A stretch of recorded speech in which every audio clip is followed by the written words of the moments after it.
This is the behind the scenes from my latest spec project, a short commercial for a pair of sneakers from the brand Onitsuka Tiger. Diamonds blind your right eye. I hit that bitch one time and now she want a Wi-Fi. She got hips to match the lips and she got nice vibes. But the only gift she getting is the Wi-Fi.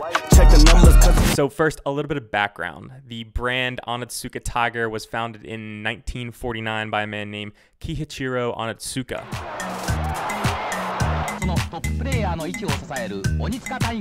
The logo itself might look a little bit familiar. They are a sister brand to ASICS, and even though Onitsuka Tiger was founded first, Kiichiro really wanted a brand that exemplified sports in their highest form. ASICS is now much more popular. They're very much known for their consumer running shoes. Onitsuka Tiger is more of a fashion-forward lifestyle brand. So in 1966, they came out with the Mexico 66s, which are an extremely iconic and popular shoe. Especially these days, they're kind of coming back, but they've been seen all across entertainment, TV, movies, from Bruce Lee's Enter the Dragon to Uma Thurman in Kill Bill. The very iconic yellow shoes. It was a really fun project to kind of dive into the intersection between pop culture and sports. Bring it to 10. I was thinking 10. I was just gonna say that. Oh. Well, you did it. Well, I don't want to step on your toes, man. No, that's good then. Thank you. Day one was about being really meticulous. So in this apartment for day one, we had exactly the amount of shots we were going to get, exact lighting setups, and the whole day moved really smoothly because we had all of that planned out in pre-pro. I've actually never operated a light before.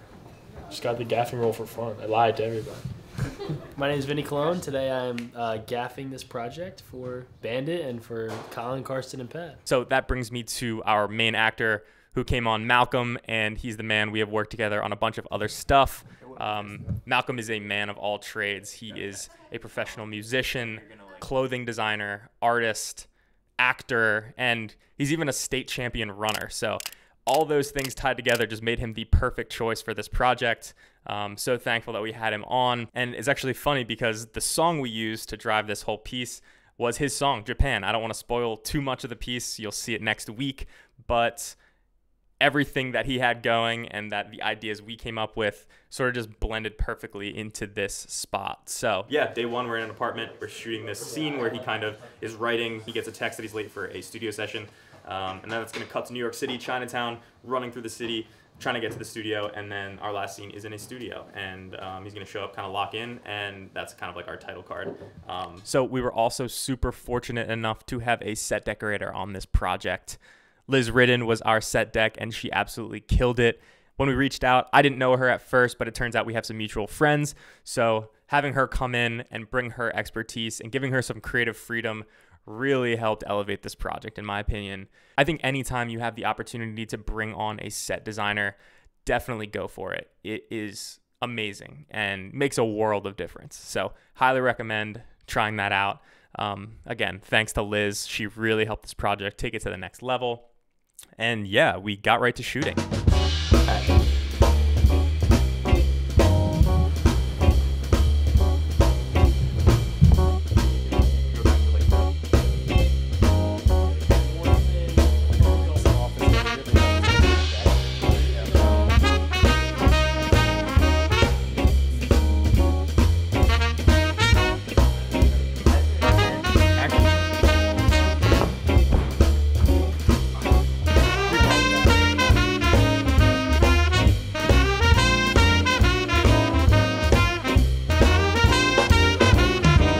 Today went super smooth. Like as a director, like, you know, some of the time I'm like, all right, what do I do now? But like just jumping in, helping wherever I can. I think like as a director, like really being able to collaborate with your cinematographer, with the rest of your team, just like trusting people to like know what they're doing and giving them some creative freedom, I think is really important as a director. Obviously you need to know what you want, but you also have to be able to collaborate with people. So yeah, super successful day, and see you in New York. We could just do it for our next shot. We could lose that shot. All right, so day two. This happened a couple weeks after day one. We were battling rain, we were battling schedules, and it was definitely worth it to wait.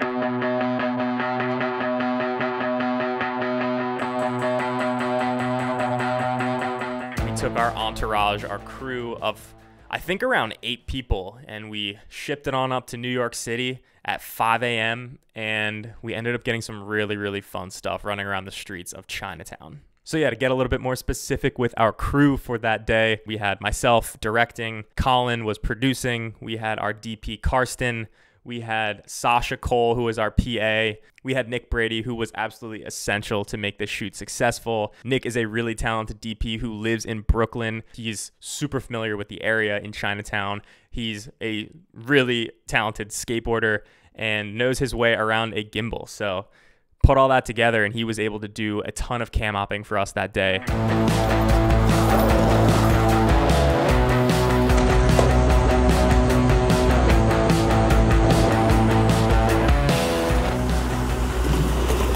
Also had James Hargrove and Kyle Apodaca, both extremely talented cinematographers, both also on day one, and they came in to shoot a bunch of textures for us. So I think James had an FX30, Kyle brought his FX3, and they just went off on their own, and they were shooting textures all day. So street signs, cars whizzing by, anything that they thought was interesting, buildings, pigeons, what have you. So having those textures and just not having to think about it on the day while we were focused on the running stuff, having those guys do their own thing was super, super helpful. But yeah, being in New York City was super run and gun. We kind of had to adapt on the fly. When we showed up to our first location, we walked around the corner and we saw this condor with an airy sky panel lifted all the way up, shooting down on the street. And we were like, whoa, that's like legit film gear. We walked a little bit further down the road, turned the corner, and we saw a crew of about 50 to 100 people. And then around the next block were semi-trucks filled with grip gear, lights, cameras, all of that stuff. So it turned out that the exact location we were shooting on, or planning to shoot on, was the set for a Netflix feature film. So that sort of changed our plans. We kind of had to roll with the punches and figure out where we were going to go next. But that was kind of crazy. We definitely did our job because we found some great locations. So shout out to Netflix for kind of taking over our shoot. How dare they, right? But, you know, we still made do. We ended up kind of just around the corner, and we had our cameras and our little crew of people, Nick on a skateboard, Malcolm running up and down the street.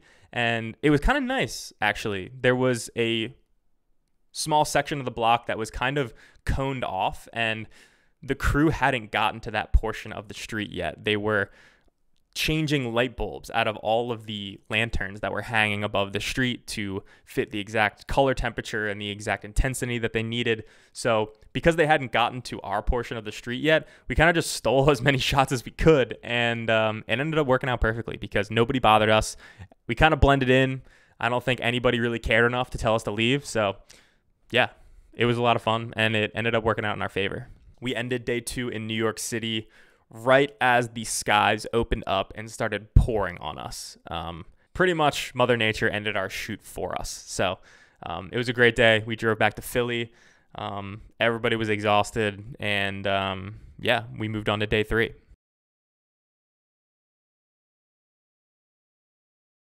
So this final day was in a studio. Shout out to our PA for this entire shoot, Sasha. He really came through. One of his friends, Jackson, is a student at Drexel University, and he got us access to the Drexel recording studio. He's a music industry major, and he got us in there, and it was literally the perfect location. For this day, we kept a pretty tight crew. It was me, Karsten, our guy Cam Frisetta, he was on lights, and Colin, again, producing. We had Malcolm come in, as well as one of his friends who acted as the producer, sound engineer for our shoot, and they both did an awesome job. We kept the lighting setup pretty simple. So lighting-wise, we're keeping it pretty simple. We want to keep it natural.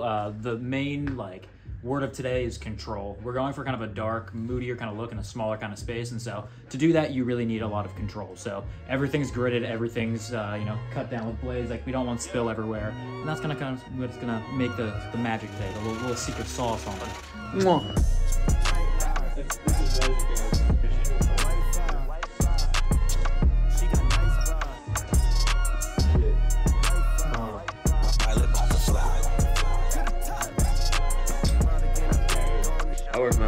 matter.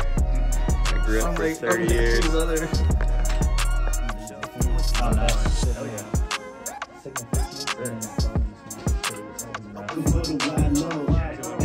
It was super quick. Again, we had our pre-pro all figured out. We knew what shots we wanted. We were in, we were out. And that was a wrap on day 3. But yeah, I am beyond excited to release this thing to the world. Next week, it's going to come out on my channel, and you'll be able to watch it in all its glory. But yeah, before I go, I just wanted to talk a little bit about specs themselves. I think it's super important to go make specs as a filmmaker. I think specs are so important because they show people who you are as a filmmaker. Putting your voice and your ideas out into the world gives people a glimpse into what you're capable of. And I think doing that, even if your work isn't perfect, getting stuff out there, again, shows people who you are, and it'll help you advance. It'll help you meet people. It'll help you get conversations going, talking to production companies, directors, cinematographers, producers to get jobs. And I think constantly sharing your work, constantly sharing your progression is so important to do as a filmmaker.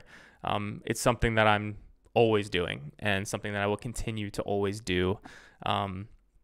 Yeah, and they're also just a ton of fun. Getting together with your friends to just make cool stuff that you're passionate about is what this career is all about, I think. Yeah, so to close on that note, again, super thankful for this team for helping bring this idea that I had to life. It was a ton of fun, and I'm so excited to release the final project. I think in a couple weeks, I'm going to do a proper breakdown. We had an awesome sound designer, sound mixer. I'll take you through my process in the edit. Karsten is doing color once again, and yeah, it was just an amazing experience. I'm so thankful and excited for you guys to see it. So yeah, that about wraps it up. I hope you enjoyed the BTS. We tried to get as much as we could. We were kind of scrambling for schedules anyway, so there was a lot of fun moments, a lot of fun clips in there. So hope you enjoyed, and as always, thanks for watching. I'll see you next time. Peace. Diamonds blind your right eye. I hit that bitch one time and now she want a Wi-Fi.